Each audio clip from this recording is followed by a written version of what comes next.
What's up, y'all? My name is Seth Packan, and this is where small town brains talk about big city nonsense. This is Podunk Perspective. Check, Podunk Perspective. We are back with episode 41 with my man Luke Henry. Luke, how we doing, man? Good, brother. It's good to be on. Yeah, so where are you from originally? I'm from Colorado. Okay. I grew up in this small ranching town called Carbondale, but it's better known because it's down the street from Aspen. So what was it like growing up there, and did you always picture yourself getting into music? No. No, dude. I think I was a little too busy having fun and chasing girls and all that stuff through college. During the pandemic, honestly, is when it kind of became a songwriting thing. Yeah, absolutely. So what were you doing growing up, in Colorado and school? Small town things, man. It's just, I guess with a weird lens on it, right? You just got billionaires riding around in their Ferraris and stuff. But skiing, a lot of outside stuff. We had I say this because it is kind of a flex. We had a McDonald's.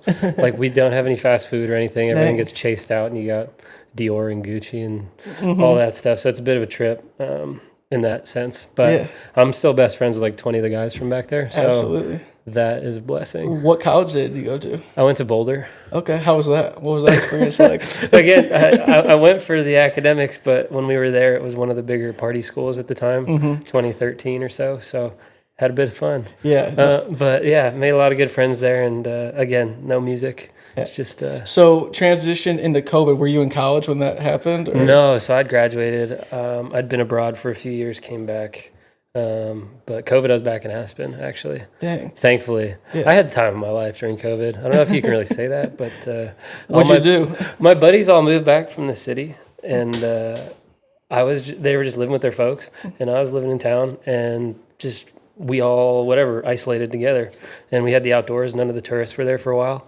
So it was like summer and winter camp for adults, and no one was working. Yeah. So you said you were across seas for a moment before you graduated school. What was that like, and what were you doing over there? Well, because I was kind of an idiot, right? And through college, and I was like, man, I got to change my perspectives a bit. So I moved to Europe for a year in school and studied abroad in Spain, and then I came back and I was like, it's changed me. But showed me that there's more to life, and there's more to learn out there. So after school, I sold my stuff and moved to Vietnam for 2 years. Dang. Yeah. So how different were those experiences than, living in the U.S.? It was hot as heck, man. That I wish there's a lot more to it, but the heat was crazy.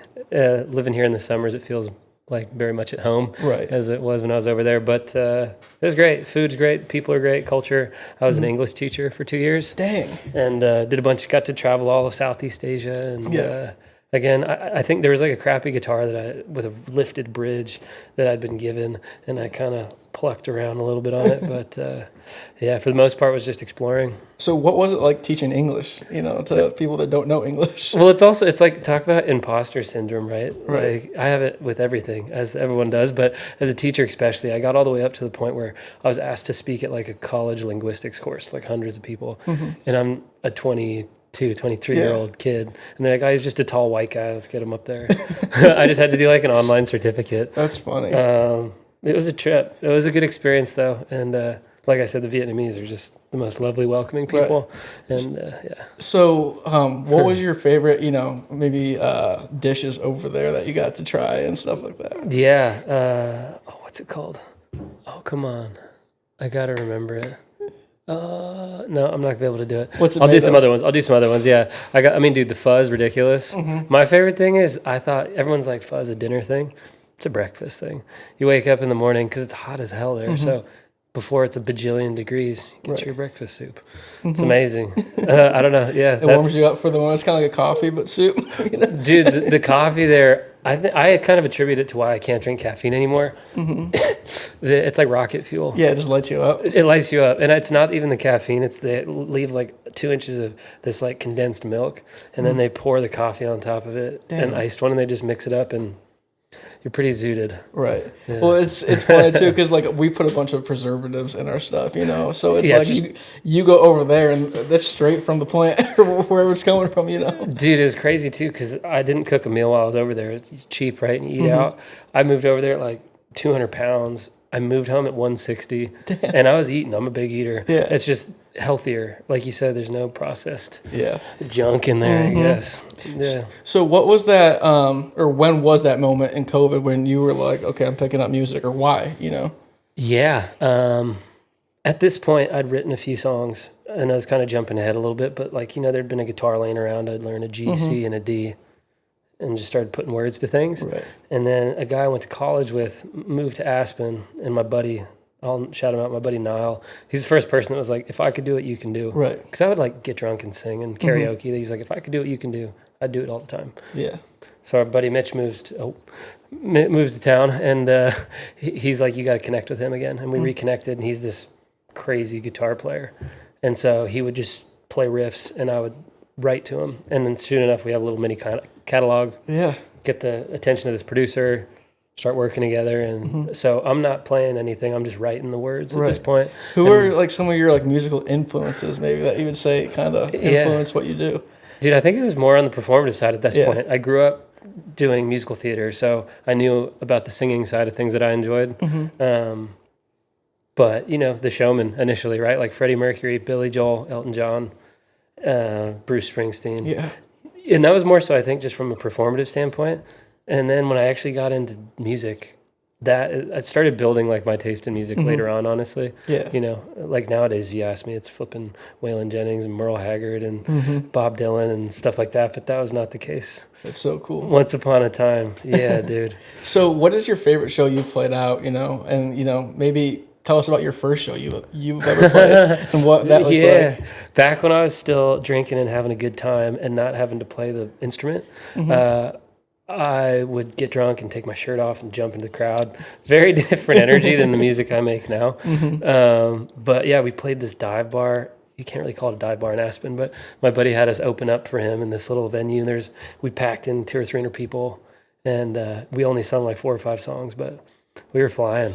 It was fun. It was fast and loose, and it was just me and my buddy, and we'd sit in with other bands. And, I don't know. It was a hell of a time. How was that transition of changing sound for you? Kind of, you know, like you were saying, from your earlier days to now. It's been a progression, right? Yeah, a lot of stuff happened with that band that influenced where I'm at now. Yeah. A lot of that is like when I moved to Nashville, I had a guitar. Not a good one, just like $100 or whatever. Could play a couple chords, but when I moved here, I was like, I need to learn how to play this thing, because I really wanted to be in complete control of my destiny. My last band unfortunately fell apart, and so when I start putting my own fingers to the strings and writing, it changes, right? And it influences all that kind of stuff. And I leaned more into stories, not so much entertainment, but more just like just human interactions and kind of analyzing what's going on around me. And how long have you been in Nashville now? Only 2 years. How do you like it? Oh, man, it's the best. It's honestly, you know, there's such a mix of everything, something for everybody. Right. Would you say you learned a lot from, like, you know, from your first day here till now? Bro, I didn't know how music worked, right? So like my band fell apart. I threw my stuff in a car. Had never been here, and I just drove here. All I had in my head, I was like, I got something to say, I think, and I need to learn how to say it. Did you have a place to stay and everything? No, I had nothing. No, I knew one person. Luckily, she was a very close friend of mine from early age. And so she helped, like her parents were here and they let me crash with them. Absolutely. And then she put me in contact with these guys, roommates, whatever. But my understanding of the music business was nothing. How to record a song. I'd done like 1 or 2, but not at a serious scale. Right. How do you get it out? How do you tour? How do you play shows? How do you play guitar? None of that. Yeah. When was that first gig in Nashville that you got to get up on stage in Nashville? And what did that look like? I'm so happy I did it the way I did it, to be honest with you. Because, again, I would just sit when I moved here, I went to Gruen Guitars. Yeah. And this dude who wound up producing a few songs for me was like, he walks in behind me, he's like, new guitar day. Convinces me to buy a $3,000 guitar. Right? And I get home and I open the case and I'm like, what the hell do I do with this thing? Like, I don't know how to play this. So I locked myself in a garage for like 6 to 8 hours a day for the better part of like 6 months, and was just figuring it out and writing songs all the while and practicing. But then I heard about a dive bar. Shout out, what is it? One sec, Betty's off Charlotte, which is actually down the street from where I live now. And I was told that they'll take anybody. And I was like, huh. So I went and chatted with her, and she's like, yeah, 2.5 hours. Go ahead. It's all yours. That's great. And it's just a dive bar. in a loving sense, if they ever listen to this, like beer only, the crazy, like if you've been to Dee's Lounge, right? Yeah. So they have the same thing, like the shiny glitter background on the thing, and just like 5 or 6 tables. It's a vibe. Yeah, and I invited a ton of people, and I just had my buddy Michael join me on some, I call him the Butterman, just doing some licks, and we sung my original music for 2.5 hours and just hung out. That's so cool. And it was just a dive bar, and whoever showed up. There's some drunk locals, but people kind of filtered in, and we kind of filled it out pretty well. And right. I wouldn't change anything about that first. Damn, that's a cool first gig. And obviously you remember every moment of it, it seems like. Well, yeah, and dude, I'd never played and sung in front of people. I'm totally, like, you throw me on a stage, and I'm just singing, running around. Yeah. It's fine. But then to have this new aspect to it was interesting. That's great. So we met a few weeks ago at Urban Cowboy. Yeah. When I saw you there, I mean, you look comfortable as hell, dude. Like, that's crazy, how that works. You just got to do it, right? Right. I think it's not like I'm a crazy guitar player, but I was like, if I want to do this, I got to learn how to do that. Absolutely. So I'm now equally as obsessed with learning guitar as I am with songwriting, which was never. Yeah. So talk about the songwriting side of how, that maybe has leveled up since moving to Nashville and, maybe writing with a few people. Yeah. I mean, co-writing teaches you so much, right? And everyone has such a different approach. I think it taught me to stay true to what makes you different and follow something that makes you feel something. Primarily because, I love some of the writes I did, but they're more broad commercial appeal, which is a really amazing tool to learn. But at the end of the day, like, I wasn't always obsessed with them. Yeah. And so I think my songwriting, it's taught me to double down on yourself, double down on the stories that you think are interesting and that people might want to listen to. Yeah. Less so what the most amount of people might like. Right. I'm more like, if I could connect with one person and they really see what I'm talking about, that lights me up. Right. I might not make a lot of money from that approach, but yeah. So you said you quit drinking. Yeah. Does that, tell us why you've quit drinking, but also does that help you now write some songs and kind of influence some songs? Yeah. I used to be nervous because I was like, man, once I stop drinking, I'm not going to be able to write music, because I just used to tie one on and just write all night with my buddy and stuff. I just quit drinking, it kind of got a hold of me a couple years ago, not to a point like you see in the movies, but just like, I tell people I got too good at it. Yep. Honestly, I was never the guy falling over the bar stool or making a scene. I was just like, damn, I had 15, 20 drinks consistently for a couple of days there, and I'm totally fine. And then I kind of leveled out, had this crazy breakup happen, and afterwards I was just like, do I really want to go back to drinking a whole lot? And I tried a few times, and then I was just like, I'm good, man. Yeah, it was never like a crazy rehab or anything like that. But it was my journey to walk in its own way, and I think not drinking has helped me. Do you find it hard living in Nashville and it being around you, or was that kind of you cut that before you moved here? Again, it wasn't really like a monkey on my back like that, where I can't be in a bar and be around drinking. It was just. I mean, I love drinking. I miss it. Yeah. But if I had 2 beers, I'd get anxious now. So it just is not in the cards for me. But on the songwriting side of things, not drinking forced me to slow down and wait for things to come a little bit. I used to be given these melodies and then I would just write to them. And now it was me slowing down, making the melodies myself. And then what do I want to lay into this channel? So I think it's made my process a lot more of the moment and not too manufactured. So tell us about your most recent releases. Yeah, I mean, dude, they're few and far between. This project really has pressed go a couple months ago, full bore. Obviously, I've been hammering it since I got here, but my last one didn't do too well. But you learn, right? Right. There's this song called "Yard Sale," all about selling old memories off before I moved out here from my last relationship. And had a couple other ones. I do a lot of heartbreak stuff. I got my heart broken, right? You write in season, so some of that stuff. But I got Jack and Jill, Yard Sale, and then Costa Rica, met a girl, had some fun at a wedding, and wrote kind of a soul rock song to That's a cool song. You played that at Urban Cowboy, right? Yeah, that song's tight. Yeah, thanks, man. But it's been learning, right? It's a learning curve. I didn't know how to distribute my own music or market it or shoot content. No one teaches you that. No one teaches you any of this stuff, so you just gotta kind of do it. Right. And it's been fun. Obviously, you get a little down on yourself, as everybody does, but I'm really excited for the next year. I have 4 more songs off my first project that I recorded here that I'm kind of finishing up, and then this next chapter is, I don't know. I think it's more reflective probably of where I'm headed long term. And that's rolling out in 2026? Yeah, like back half of 26 will be like the new. Sweet. I still got 4 tracks lined up that I got to drop probably starting in January to finish the project. Mm-hmm. But yeah, just trying to do monthly releases if I can afford it and manage it. Absolutely. Well, that's a tough part too. You know, it's not cheap. Right. And you're independent, right? Fully. Yeah. Yeah. So, hey. You do what you do. Right. Like, what are we doing here, right? You guys have made this amazing podcast because you just, you have no choice. Right. You just got to put it together yourself. No, I mean, at the same time, I think that's kind of cooler than it. Like you said, it just given to you. So, yeah. You know, you're waiting for it to come to you and you're working for it. So it's cool. Yeah. I mean, there's a million stories. You guys, what is this, episode 40 something? 41.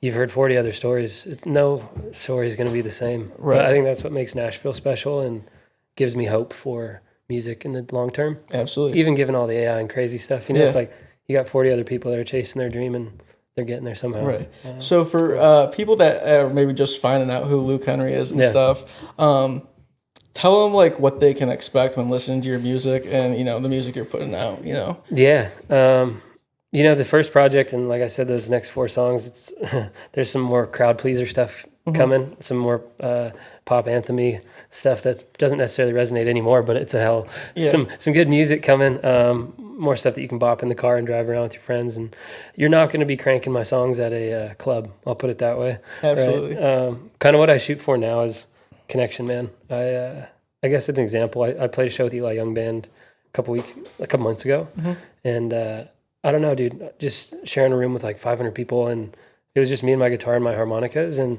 everyone got quiet, and I felt like they could feel themselves in the stories that I was writing. So a lot of it's more emotional, story-driven. Some of it's sad, some of it's more melancholic, and I'm trying to just figure out what's going on around me, right? And trying to put that stuff into words. And so that I think is kind of more where I'm headed. Obviously, there's still going to be some high highs and party-ish kind of songs, but I'm not barn raising. I'm not lighting it up like that. It's more mellow, and some songs you probably can only listen to once a month just because it might bum you out a little bit. But, you know, I think that's a good sign sometimes. Story. Yeah, no, 100%. So you said you opened up for who? Eli Young Band. How was that? What was that experience like? Great opportunity. Just right place, right time. Yeah. And Mike is so nice, and hopefully we're going to start doing some writing. But yeah, it's just cool to see people that have been on a different level for so long. But at the end of the day, you know, he's just like, hey, I liked your music. It's just like, yeah, that's cool. Everyone's a human being. Everyone's can appreciate a good story. Right. And how is it like interacting with their fan base, you know, as you're a new artist, you know? I think it gave me a lot of hope. Again, I'm not straight country, right? I'm more storyteller, so I guess that kind of aligns you in that realm a little bit.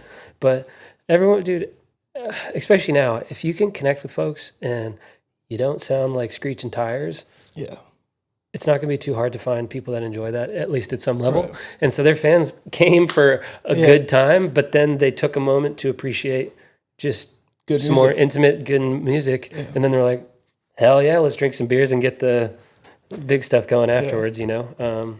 But I think that's the beautiful part, is people can find themselves in all different styles of music. Absolutely. Even in the same evening, a lot of the times. Well, you brought your guitar today. I think we should get into some tunes. I'm down. Let's do it. All right, bro. We are back. Podunk Perspective. Mr. Luke Henry's going to play us some music. I think it's the first time we're having a harmonica on the pod. I'm honored. Hey, this is going to be great. I'm super excited. I'm honored. Yeah, my roommate was a big Bob Dylan guy, and he was like, you know, you guys got the same birthday. And I was like, oh. And so he was like, you should learn how to play harmonica. And I was like, okay. That's crazy. I'm still figuring it out, but it's a fun addition, too. To do both at the same time, that's pretty wild. How do we want to rock and roll? What's this first song you got for us? Yeah, so this is called Roots. Locked myself. My buddy's got a cabin in the woods up in the Rocky Mountains. And I locked myself in there for a week and turned everything off and just wrote songs. And yeah, I don't know. I wrote this about just losing somebody that kind of kept you grounded, right? Your whole world, and you're just trying to figure out what's next. Yeah. Classic. Yep. Mm-hmm. Yeah, but this one's called Roots. Let's do it. All right, bro.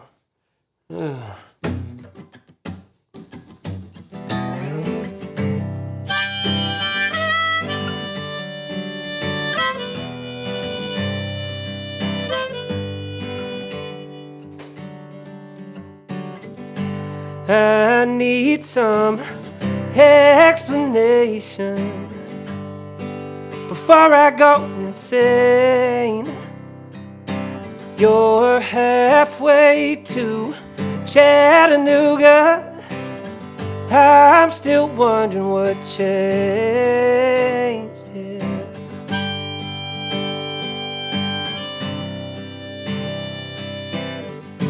Sat alone at our empty table, just staring at your note.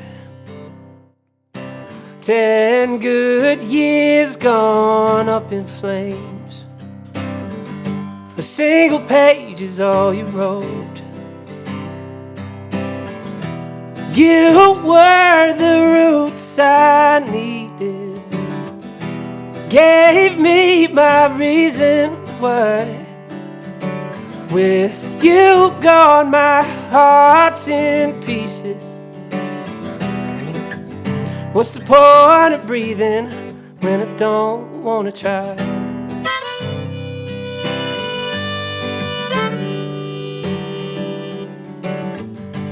My mind twists round in circles.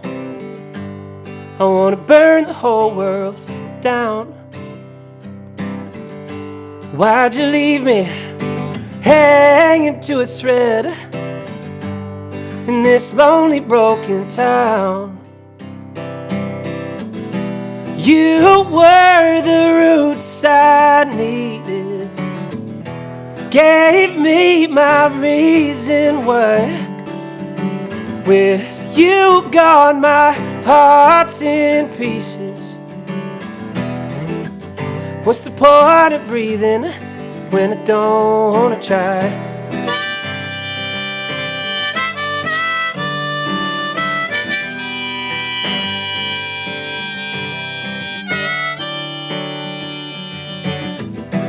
You were the roots I needed, gave me my reason why.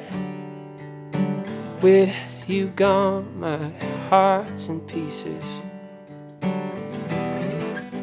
What's the point of breathing? What's the point of breathing when I don't want to try?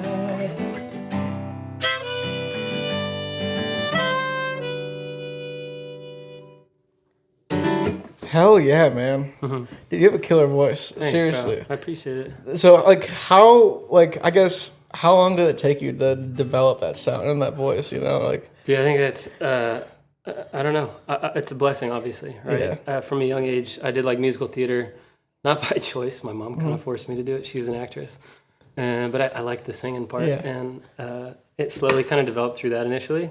And it was like a drunk party trick for the longest time. Mm-hmm. But the voice now, it's taken years of, figuring it out, over singing, right? That's when cool. I first got into music, I was just ripping soul music, getting hammered drunk and just tearing things up. So probably gave me a little bit of the smokiness that wasn't there before. Also packs and packs of cigarettes back in the day. Right. Probably helps with that too. Mm-hmm. But I don't know. I just consider it one of my life's biggest blessings that I can convey things like that. Was your mom in any movies or any TV shows? She was, yeah. She was in Star Trek and the Batman movie, and really, yeah. She was kind of like she was like let's call her like a C-lister, right? In the 80s, 90s, a lot of Murder, She Wrote, and television shows like that. That's awesome. Yeah. So what was it like growing up around that, that industry?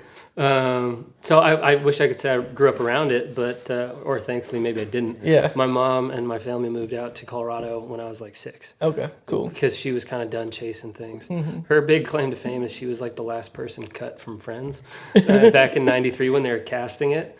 Yeah. And I'm thankful. I probably wouldn't be here, right? That was '93. I came along in '95, so we're all right. That's awesome. But she's great, man. I don't know. My family are so supportive of this because that's important. She chased a dream too. Yeah. Right? So having her in my corner is wonderful. That's awesome. That's so cool. Yeah, dude. So what's the second song you got for us? I'll keep the harmonica on for this one. This will help me explain my shitty mustache too. So every November I grow a mustache for Men's Health, Mental Awareness Month. Mm-hmm. And I've dealt with that and self-harm kind of stuff. Never actively, but in terms of the thoughts that you go to when things get dark, the lights get low.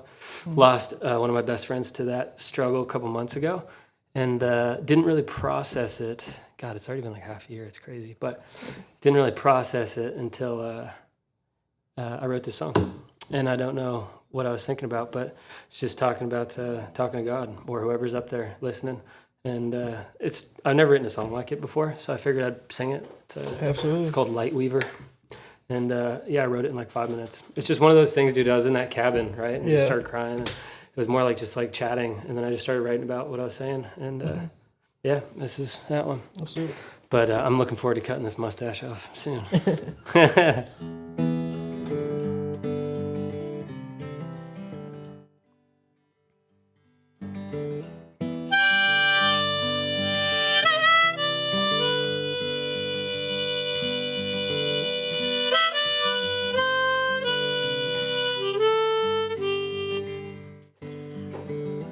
Light Weaver, where you been?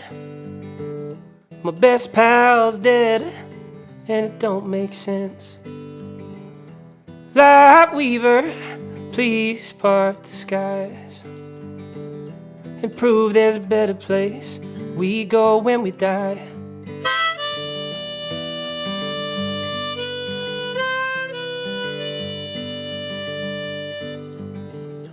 Light Weaver, spend some time, take me back to the dirt roads of a better kind.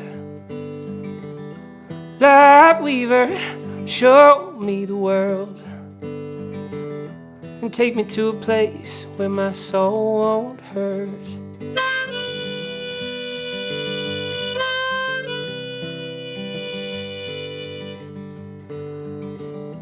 Light Weaver, don't break me down. I'm already the saddest son of a bitch in town. Light Weaver, try to be a friend and kill all the demons that are living in my head.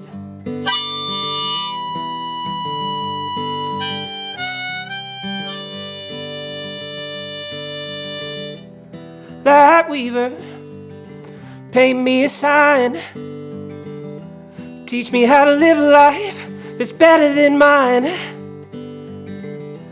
Light Weaver, are you getting tired? Or can you lend one of your sons gas for a couple miles?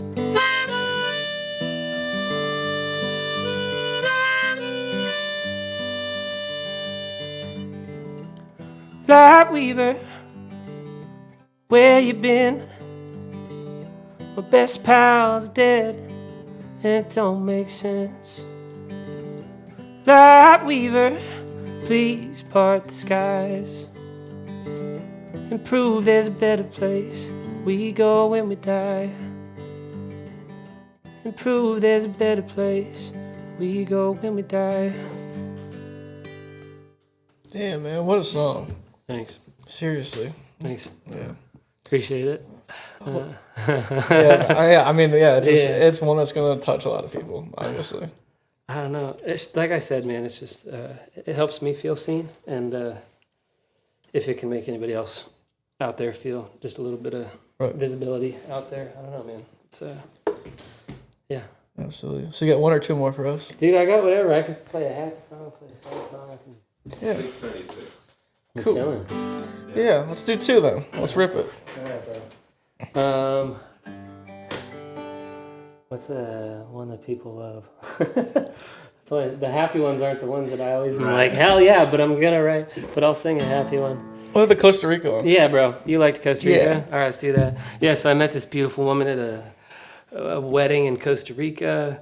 I'd freshly gotten my heart ripped out of my chest. She had an affair, 6 years down the drain. I go down there to have some fun. This is like 6 months to a year. 6 months later, this beautiful girl, and we have fun for a weekend. And I just wrote a song about, you go home, you're never going to see her again. And it was just a nice little flash in the pan, just like, man, there's hope. Yeah. And so I wrote her a thank you.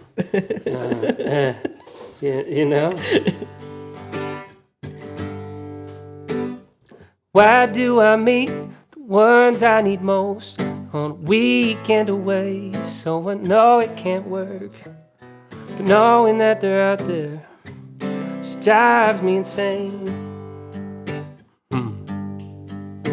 We tell each other things no one has heard, get glimpses of forever in every word, but the sun comes up on Sundays, everything's gone.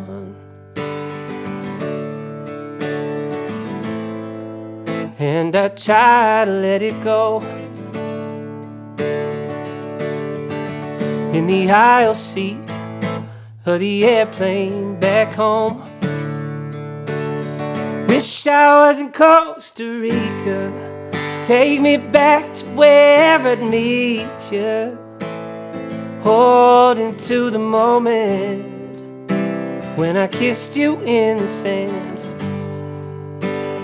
Wasn't a stupid love song, and the way that we just got along made me never want to leave. Falling in love for a couple of days, finally saw some light through the shadows and haze, but the real world came a knocking and covered it up.